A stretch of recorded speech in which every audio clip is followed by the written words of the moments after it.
दशहरा क्यों मनाया जाता है? रावण ब्रह्मा जी के वंश में जन्मा, फिर भी राक्षस क्यों कहलाया?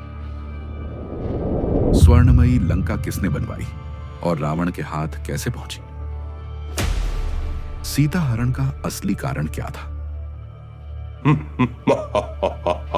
और जब रावण को ऐसे वरदान मिले थे कि कोई भी उसे मार नहीं सकता था, तो आखिर उसका अंत कैसे हुआ? चलिए जानते हैं रामायण की इस महान कथा के अद्भुत प्रसंग।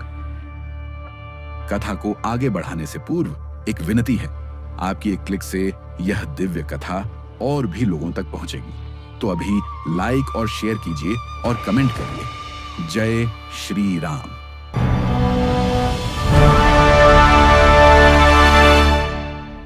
पुराणों में वर्णन आता है कि ब्रह्मा के मानस पुत्रों में से एक महर्षि पुलस्त्य थे। उन्हीं की वंश परंपरा में आगे चलकर एक महान तपस्वी उत्पन्न हुए, महर्षि विश्रवा। महर्षि विश्रवा का विवाह महर्षि भारद्वाज की कन्या से हुआ। इस दंपत्ति से एक पुत्र जन्मा जिसका नाम रखा गया वैश्रवण। यही वैश्रवण आगे चलकर संसार में कुबेर के नाम से प्रसिद्ध हुए।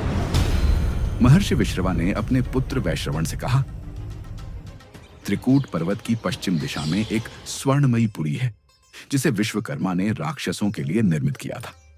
अब वही तुम्हारा निवास स्थान होगा। वैश्रवण ने लंका को अपना राज्य बनाया और वहीं से धनाध्यक्ष कुबेर के रूप में शासन स्थापित किया। लेकिन कभी लंका राक्षसों की राजधानी थी। वहां पर राज करते थे माली, माल्यवान और सुमाली, तीनों भाई। वरदानों से शक्तिशाली, पर अहंकार में देवताओं से टकरा बैठे। युद्ध हुआ और भगवान विष्णु के हाथों माली और माल्यवान मारे गए। सुमाली पाताल लोक भाग गया। जब सालों बाद सुमाली ने आकाश में कुबेर को देखा, स्वर्ण लंका, पुष्पक विमान और कुबेर का वैभव, उसका हृदय जल उठा।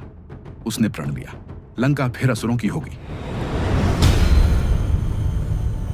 तब सुमाली ने अपनी पुत्री कैकसी से कहा, बेटी, समय आ गया है कि तुम हमारे कुल के भविष्य की धुरी बनो। यदि तुम्हारा विवाह महर्षि विश्रवा से हो जाए तो हमारे वंश में ऐसे पुत्र जन्म लेंगे जो असुर कुल का गौरव पुनः स्थापित करेंगे और हमारे वंश की कीर्ति को फिर से लौटा देंगे।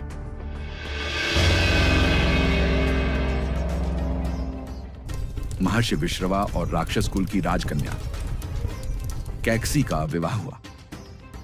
उनके संगम से जन्म हुआ एक अलौकिक बालक का 10 मुख और 20 भुजाओं वाला। इसी अलौकिक स्वरूप के कारण महर्षि विश्रवा ने उसका नाम रखा दशग्रीव। उसके बाद इस संगम से 3 और संतानें जन्मी, कुंभकर्ण जिसका शरीर पहाड़ जैसा था और बल अपरिमेय, विभीषण जिनका मन सात्विक और मुखमंडल दिव्यता से भरा हुआ था, और शूर्पणखा जिसकी आंखों में तीव्रता और स्वभाव में उग्रता झलकती थी। चारों ही संतानें अलग अलग गुणों से भरी थीं, पर समय ने सबसे बड़ी भूमिका लिखी थी दशग्रीव के लिए, जो आगे चलकर पूरे संसार में रावण के नाम से जाना गया। रावण बचपन से ही असाधारण, तेजस्वी और जिज्ञासु था। उसकी महत्वाकांक्षा थी संपूर्ण ज्ञान का स्वामी बनना। विश्रवा के कुलज पुत्र होने के नाते उसने वेद, वेदांग और ब्रह्म विद्या का गहन अध्ययन किया, पर उसका मन संतुष्ट नहीं हुआ। वह देवताओं से भी आगे बढ़कर अद्वितीय शक्ति चाहता था। उधर उसका भाई कुंभकर्ण ज्ञान नहीं, भोजन का भूखा था। उसकी भूख इतनी प्रबल कि जंगल, पशु पक्षी, ऋषियों के आश्रम जो मिलता वह निगल जाता। एक दिन कुबेर रावण ने 10,000 वर्षों तक कठोर तप किया। हर 1000 वर्ष के अंत में वह अपना एक सिर काट कर अग्नि को अर्पित करता। इस तरह 9000 वर्षों तक उसने अपने 9 सिर समर्पित कर दिए। जब 10वां सिर अर्पित करने की घड़ी आई, पूरा ब्रह्मांड कांप उठा। देवता भयभीत हो गए।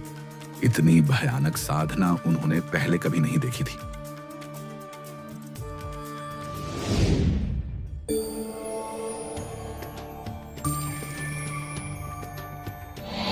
तभी स्वयं ब्रह्मा प्रकट हुए और रावण को वरदान देने के लिए सामने आए।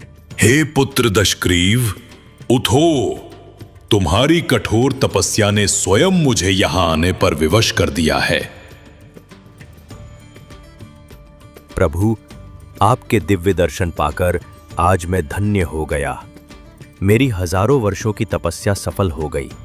दशग्रीव, तुम्हारा तप असाधारण है। त्याग और धैर्य से तुमने मुझे प्रसन्न किया है। कहो, हृदय में कौन सी अभिलाषा है जिसे मैं पूर्ण करूं? प्रभु, विद्या और तपस्या से मैंने सब कुछ अर्जित किया है, पर अभी भी अधूरा हूं। मुझे अमरत्व दीजिए, ऐसा वरदान कि कोई भी प्राणी मेरा वध न कर पाए। वत्स, अमरत्व देना संभव नहीं है। ये सृष्टि के नियमों और काल चक्र के विरुद्ध है। जन्म लेने वाला प्राणी मृत्यु से कभी मुक्त नहीं हो सकता। यही शाश्वत सत्य है। तो प्रभु, मुझे ये वर दीजिए कि देवता हो या दैत्य, यक्ष हो या गंधर्व, कोई भी मुझे हराने की सामर्थ्य न रखे। तथास्तु। देव, दैत्य, नाग तेरे बल के आगे टिक ना पाएंगे। मैं तुझे अमृत देता हूं। जब तक वो तेरी नाभि में वास करेगा, तुझे कोई पराजित न कर सकेगा।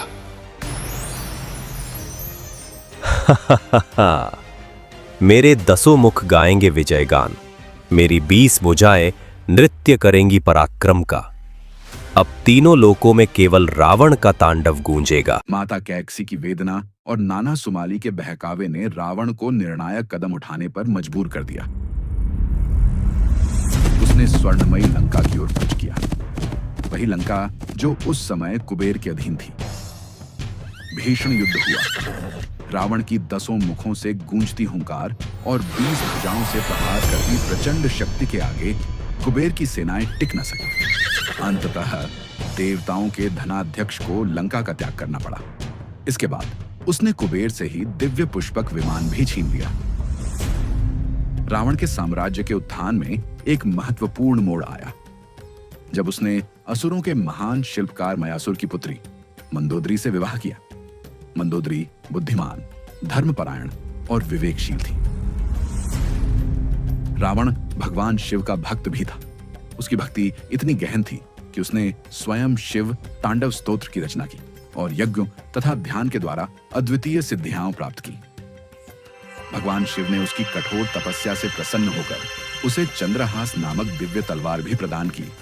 रावण न केवल युद्ध कला बल्कि ज्योतिष विद्या और वेद शास्त्र में भी अद्वितीय निपुण था। राज सिंहासन पर बैठा हुआ रावण तीनों लोकों को चुनौती देता था। उसने स्वर्णमयी लंका को स्वर्ग से भी अधिक वैभवशाली बना दिया। ऊंचे ऊंचे राजमहल, रत्नों से जड़े भवन और अभेद्य किलों के बीच लंका एक ऐसी नगरी बन गई जो देवताओं को भी ईर्ष्या से भर देती थी। अपनी अजेय सेना और अद्वितीय शक्ति के बल पर उसने इंद्रलोक पर आक्रमण किया और इंद्र सहित अनेक देवताओं को पराजित किया।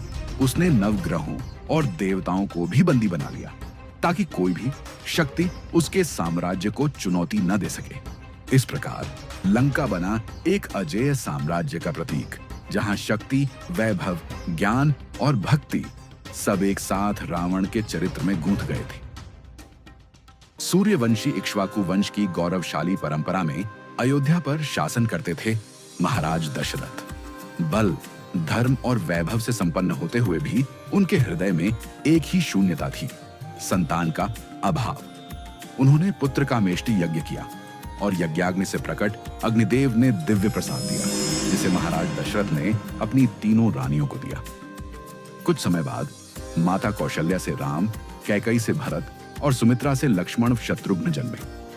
चारों राजकुमारों के जन्म से अयोध्या आनंद और उत्सव में डूब उठी। राम बचपन से ही असाधारण तेजस्वी और मर्यादा से युक्त थे। उनके भीतर संयम, करुणा और धर्म का भाव स्वाभाविक रूप से दिखाई देता था। शिक्षा के लिए उन्हें महर्षि वशिष्ठ के आश्रम में भेजा गया, जहां उन्होंने वेद, उपनिषद और नीति शास्त्रों का गहन अध्ययन किया। इस शिक्षा ने उन्हें धर्म और न्याय की गहरी समझ प्रदान की। बाद में महर्षि विश्वामित्र उन्हें अपने साथ ले गए। वहीं राम और लक्ष्मण ने दिव्य अस्त्र शस्त्रों की विद्या प्राप्त की। इन्हीं दिनों राम ने अपने पराक्रम और वीरता का पहला परिचय दिया। गुरु के आदेश पर उन्होंने राक्षसी ताड़का का वध किया। इसी दौरान मिथिला के महाराज जनक ने अपनी परम पावनी पुत्री सीता के स्वयंवर की घोषणा की। शर्त थी कि जो महायोद्धा भगवान शंकर के दिव्य धनुष को उठाकर प्रत्यंचा चढ़ा सकेगा वही सीता का पति बनने का अधिकारी होगा। असंख्य राजा और वीर योद्धा आए परंतु सब असफल रहे। तब मर्यादा पुरुषोत्तम राम ने सहजता से उस धनुष को उठाया और जैसे ही प्रत्यंचा चढ़ाई धनुष भंग हो गया। आकाश से पुष्प वृष्टि हुई और माता सीता ने विनम्रता व श्रद्धा से राम के गले में वरमाला डाल दी। मिथिला नगरी आनंद में झूम उठी और इस दिव्य युगल का विवाह संपन्न हुआ। जैसे ही राम ने शिव धनुष भंग किया उसी क्षण प्रचंड क्रोध से भगवान परशुराम प्रकट हुए। धनुष टूटने पर वे अत्यंत रुष्ट थे और राम को ललकार बैठे। यह पूरा प्रसंग हमने विस्तार से परशुराम जी के वीडियो में बताया है, जिसका लिंक आपको ऊपर आई बटन में मिल जाएगा। राम और सीता अयोध्या लौटे, जहां सबने उन्हें दिव्य युग के रूप में स्वागत किया। कुछ समय पश्चात महाराज दशरथ ने अपने धर्मनिष्ठ ज्येष्ठ पुत्र राम को युवराज बनाने का निश्चय किया। अयोध्या उत्सव और हर्ष में मग्न हो उठी, किंतु नियति ने एक और मोड़ लिया। दशरथ की प्रिय रानी कैकेयी ने अपने 2 वचन मांगे, भरत को राजगद्दी और राम को 14 वर्षों का वनवास। परंतु मर्यादा पुरुषोत्तम राम ने आदेश बिना विलंब स्वीकार किया। सीता ने भी दृढ़ स्वर में कहा, जहां आप होंगे वही मेरा जीवन है। लक्ष्मण ने भी भ्रातृधर्म निभाते हुए संग जाने का प्रण लिया। वनवास का क्षण आया। राम, सीता और लक्ष्मण जब अयोध्या से निकल पड़े तो नगरी की गलियां शोक और विलाप से भर गईं। प्रजा व्याकुल हो उठी और राजा दशरथ राम वियोग सह न सके। उन्होंने प्राण त्याग दिए। पंचवटी की शांत वनों इन उत्तरों से अपमानित और क्रोधित शूरपणखा ने अपनी ज्वाला सीता पर उतारने की सोची। वह अचानक उग्र रूप धारण कर सीता पर झपट पड़ी। क्षण भर में लक्ष्मण ने अपने तीखे बाण से वार किया और उसकी नाक और कान काट दी। उसकी चीख से पंचवटी का सन्नाटा टूट गया। लहूलुहान और अपमान से भरी शूरपणखा वहां से भागी और सीधे लंका पहुंची। वहां उसने अपने कटे नाक कान रावण को दिखाए और आर्तनाद करते हुए कहा, भैया, तीनों लोकों में ऐसी रूपवती स्त्री कहीं नहीं मिलेगी। यदि वह लंका में हो तो हमारी शक्ति और गौरव और भी बढ़ जाए। उसके शब्दों ने रावण के भीतर सोई वासना और अहंकार को भड़का दिया। वनवास में पंचवटी का शांत और मनोहर वन श्री राम, माता सीता और लक्ष्मण के लिए एक सरल जीवन का निवास बन गया था। लेकिन यहीं रावण ने अपनी चाल रची। उसने मारीच को स्वर्ण मृग का रूप धारण कर माता का मन मोहने के लिए पंचवटी में भेजा। मारीच ने मायावी रूप धरा। उसके शरीर पर सोने की आभा, आंखों में नीला चमकता तेज और हर अंग से छलकती अलौकिक सुंदरता। जब माता सीता ने उस अद्भुत मृग को देखा तो उनके मन में मोह उत्पन्न हुआ। उन्होंने श्री राम से विनती की, स्वामी, देखिए कितना सुंदर मृग है। यदि आप इसे मेरे लिए पकड़ लाएं तो कितना अच्छा होगा। श्री राम माता सीता की इच्छा को टाल न सके। उन्होंने लक्ष्मण को आदेश दिया, भाई, सीता की रक्षा करना, मैं शीघ्र ही लौट आऊंगा। और वे उस मायावी मृग की पुकार से समूचा वन गूंज उठा। मार्ग में उन्हें रोकने आए वृद्ध गिद्धराज जटायु। उन्होंने रावण के रथ पर आक्रमण किया और लक्ष्मण आश्रम लौटे तो माता सीता लापता थीं। व्याकुल होकर खोजते हुए उन्हें घायल गिद्धराज जटायु मिले। टूटती सांसों में जटायु बोले, प्रभु, रावण माता सीता को हर ले गया है। मैंने रोकने का प्रयास किया पर उसकी तलवार ने मुझे घायल कर दिया। वह माता सीता को दक्षिण दिशा लंका की ओर ले गया है। श्री राम ने जटायु को गोद में लिया और करुणा से कहा, हे पितृतुल्य, आपका बलिदान अमर रहेगा। जटायु ने अंतिम श्वास ली और प्रभु के चरणों में विलीन हो गए। जटायु के वियोग के बाद श्री राम और लक्ष्मण वन वन भटकते हुए ऋष्यमुख पर्वत पहुंचे। मार्ग में उनकी भेंट हुई माता शबरी से, जो वर्षों से प्रभु के आगमन की प्रतीक्षा कर रही थीं। शबरी ने प्रेम से झूठे बेर अर्पित किए और श्री राम ने उन्हें भक्तिभाव से स्वीकार कर उनके जीवन को धन्य कर दिया। आगे दोनों भाइयों की मुलाकात वानर राज सुग्रीव से हुई। सुग्रीव अपने भाई बाली से भयभीत था और सहायता चाहता था।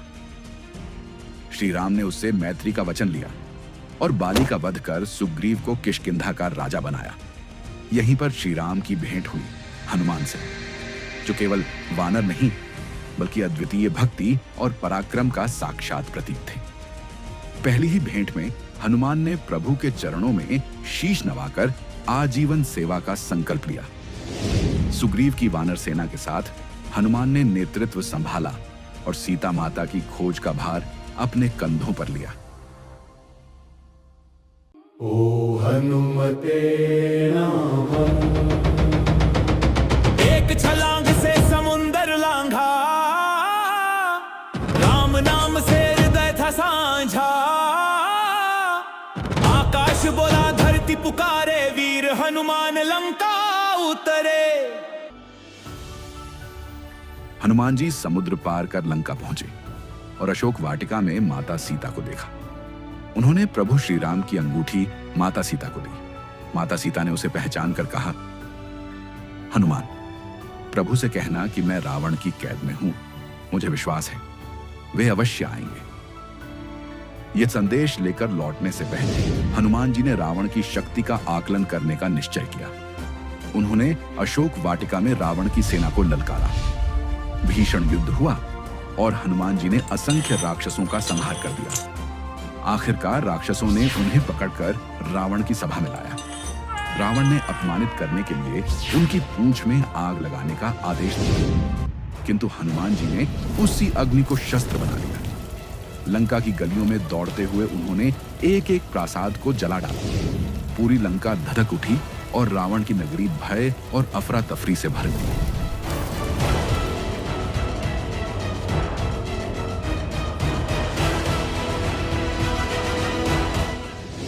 इसके बाद हनुमान जी समुद्र पार कर लौटे और श्री राम को माता सीता का संदेश सुनाया। अब स्पष्ट था, माता सीता लंका में सुरक्षित है और उनकी मुक्ति के लिए युद्ध अपरिहार्य है। हनुमान जी से समाचार पाकर श्री राम को निश्चित हो गया कि माता सीता लंका में है। अब समय आ गया था रावण से सामना करने का। वानर राज सुग्रीव के नेतृत्व में विशाल वानर सेना समुद्र तट पर एकत्र हुई। समुद्र पार करने का उपाय खोजा गया। तभी नल नील ने अपनी अद्भुत शक्ति का प्रयोग किया।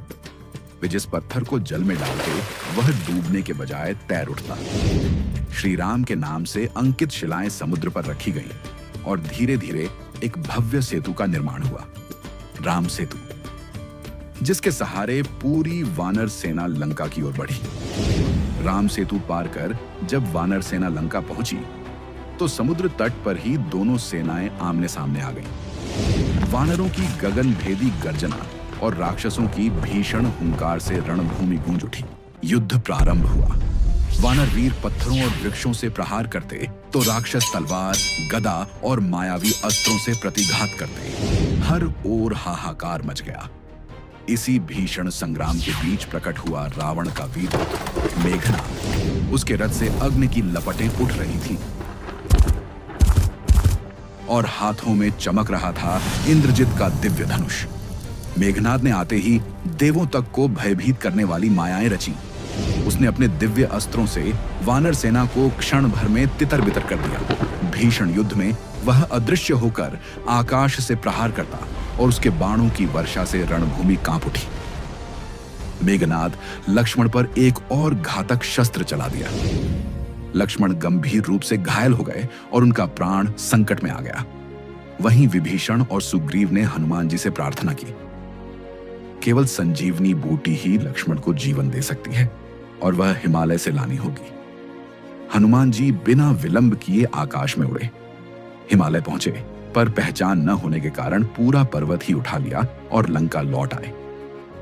संजीवनी बूटी से लक्ष्मण का प्राण बचा और वानर सेना में पुनः उत्साह भर गया। लंका युद्ध चरम पर पहुंच चुका था। रावण का पुत्र मेघनाद अब वह बार बार रणभूमि में अदृश्य होकर प्रहार करता, किंतु अंततः लक्ष्मण ने उसकी चुनौती स्वीकार की। दोनों के बीच भयंकर युद्ध हुआ। आकाश और धरती बाणों की वर्षा से भर गए। लक्ष्मण ने शक्ति अस्त्र का प्रयोग किया और मेघनाद भूमि पर गिर पड़ा। उसके वध के साथ ही राक्षसों की सेना का मनोबल टूट गया। इसके बाद रावण ने अपने विशालकाय भाई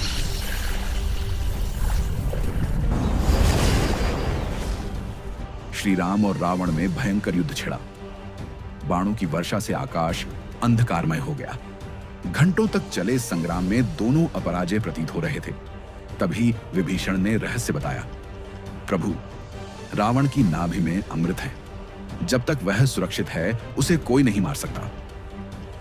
श्री राम ने रावण का साम्राज्य ढह चुका था। स्वर्णमयी लंका, जो कभी वैभव और गर्व का प्रतीक थी, अब शोक और पराजय की छाया में डूबी हुई थी। लेकिन इस विनाश के बीच एक नया सत्य प्रकट हुआ। बेल आइकन दबाए नई कहानियों के लिए।